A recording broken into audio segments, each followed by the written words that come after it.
कासिम पूरी कोशिश कर रहा है कि किसी भी तरीके से सोनिया को अमल से दूर किया जा सके। क्या सोनिया कासिम की बात मानकर अमल को भूल जाएगी, इससे दूर हो जाएगी, और अगर दूर होती है तो उसके बाद अमल का क्या हशर होने वाला है, ये सब कुछ आज की शो में बताएंगे। कासिम घर का माहौल देखकर इतना ज्यादा परेशान हो चुका है और उसने फैसला कर लिया कि चाहे जो कुछ भी हो जाए वो अमल के साथ मुलाकात करेगा, उसको मना करने की कोशिश करेगा कि भाई चाहे जो कुछ भी हो जाए आप सोनिया की जिंदगी से दूर हो जाए, और वो सोनिया को भी मना करेगा क्योंकि घर का माहौल इतना ज़्यादा ख़राब होता है कि हर वक्त हानिया और सोनिया के बीच में लड़ाई होती है और एक दूसरे को घरों के ताने दे दिए। इसी वजह से वो फैसला करता है और अमल के साथ मुलाकात करता है। दोनों की जो डेट होती है मुलाकात की वो फाइनल हो जाती है, किसी रेस्टोरेंट पे जाकर मुलाकात करते हैं और रेहान इनके पीछे होता है। दिलशाद बेगम ने रेहान की ड्यूटी लगाई हुई थी कि भाई जहाँ पर भी अमल जाती है, किसी के साथ भी मुलाकात करती है, आपने इसका पीछे करना है और मुझे आकर सब कुछ बताना है। अब अमल को इस बात का तो पता नहीं होता कि रेहान मेरी ड्यूटी कर रहा है। दोनों आमने सामने बैठ जाते हैं, अमल और कासिम।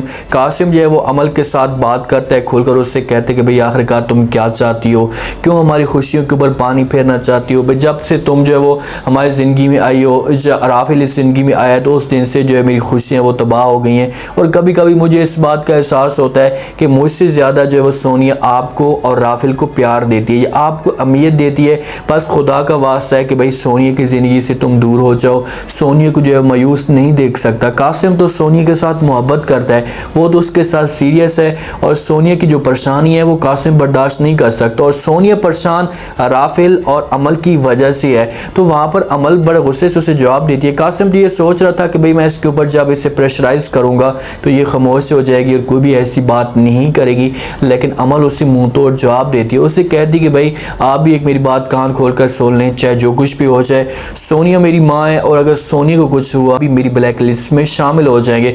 अभी तक कासिम जो है वो इसकी ब्लैक लिस्ट में शामिल नहीं था, उसे अमल जो है थोड़ी बहुत अहमियत देती थी और ये सोचती थी कि भाई ये हमारे साथ हक पे खड़ा है या हमारा साथ दे रहा है। लेकिन जब अमल उसे बातें सुनाती है, कासिम को अंदर से धचका लगता है कि भाई मैं तो इसे डराने की कोशिश कर रहा था, लेकिन ये तो और भी ज़्यादा मेरे ऊपर चढ़ रही है। अब हो सकता है कि यहाँ पर कासिम को हार माननी पड़े। अगर कासिम जाता है वहाँ पर सोनिया को मना करने की कोशिश करता है, उसे कहते हैं कि भाई आप अमल के साथ मुलाकात ना करें, तो सोनिया भी ऐसे जवाब देगी और कहेगी कि भाई वो मेरी बेटी है, मैं किसी भी सूरत में आपकी ये बात नहीं मान सकती। हो सकता है कि इसी वजह से कासिम अपने आप को पीछे कर ले और अमल का साथ देना शुरू कर दे। हानिया जाती है, अपनी माँ के साथ मुलाकात करती है, अपने भाई के साथ मुलाकात करती है। हानिया के जो भाई होता है वो थोड़ा बहुत नाराज़ होता है हानिया से, अमल भी साथ में मौजूद होती है। तो हानिया जो है वो अमल को जवाब देती है और कहती है भाई तुम क्या समझती हो कि भाई जब हमारे बहन भाइयों के आपस में जब वालिदैन की नाराज़गी होगी तो हम क्या पीछे हट जाएंगे। भाई मेरी रगों में जो वो अपने ख़ानदान का खून दौड़ रहा है, चाहे जो कुछ भी हो जाए, हम एक दूसरे से नाराज़ हों, एक दूसरे से लड़ें क्यों ना, फिर भी हम अपने ख़ानदान का ही साथ देंगे। अब हानिया अमल को थोड़ा बहुत टॉर्चर करती है, उससे कहती है भाई आप लोग जितना भी जो है वो मेरे ख़ानदान को मुश्किलात में डालें, फिर भी मैं अपने ख़ानदान के साथ खड़ी हूँ, आप लोगों के बारे में कभी भी नहीं सोचूंगी। अमल कहती है कि चलो ठीक है, मुझे भी इस बात का पता तो चल गया कि आप कभी भी जो वो सच का साथ नहीं दे सकती, जो आप हमेशा जो है वो झूठ का साथ देंगी।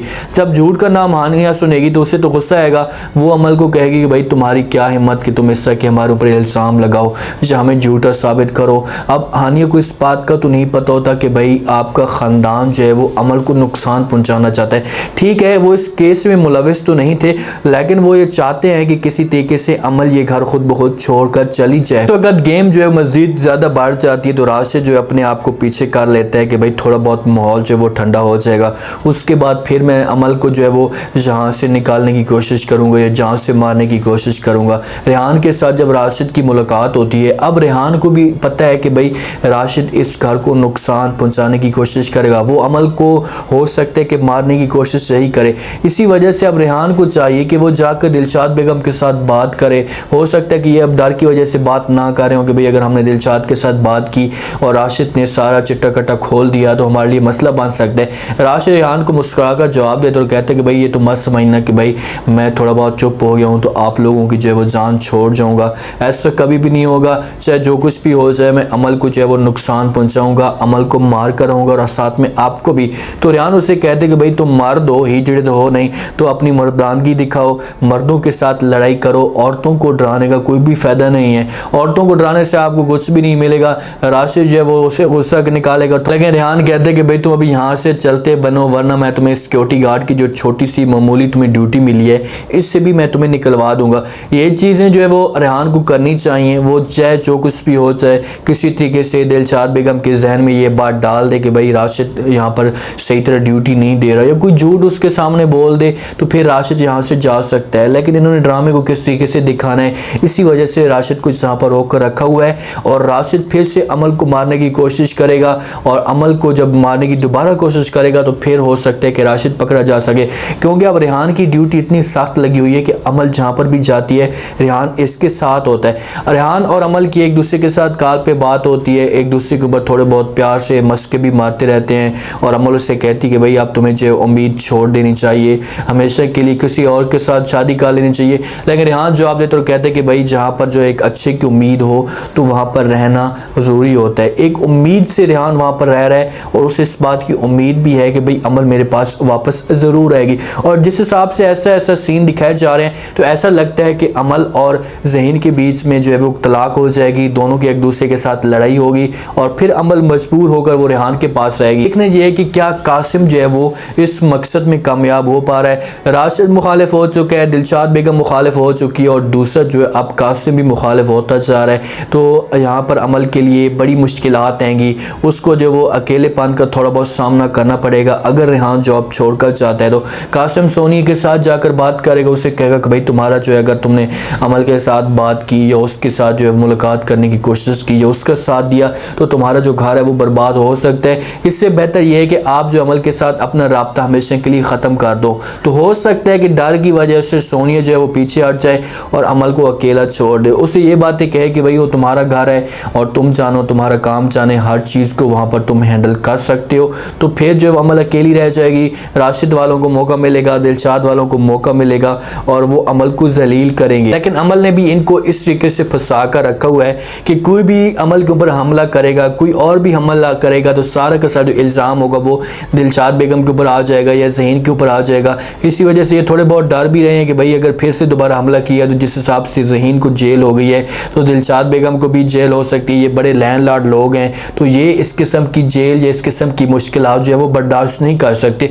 उम्मीद है आज का रिव्यू, आज का ये टीज़र आप लोगों को पसंद आया होगा। आपने कमेंट सेक्शन में अपनी कीमती लाजमी देने में बताना कि आपको क्या लगता है कि क्या कासिम अगर सोनिया को जाकर मना करता है, क्या सोनिया जो है वो कासिम की बात मान लेगी और अमल से दूर हो जाएगी। अगर अमल से दूर होती है तो फिर अमल को आगे जाकर जो है वो क्या मुझसे मुसीबतें बर्दाश्त करनी पड़ेंगी, अमल के साथ क्या असर होगा, क्योंकि एक ही उम्मीद थी माँ की जिसके साथ वो जाकर अपने दुख शेयर कर लेती थी और जब अब माँ ही नहीं होगी और दुख शेयर नहीं करेगी तो फिर तो लाजमी तौर पर अमल के साथ बुरा असर होगा। ये सब कुछ आपने बताना और चैनल को लाजमी सब्सक्राइब कर दें, अपना खास ख्याल करें, दुआ में याद रखें। मुझे इजाज़त, अल्लाह।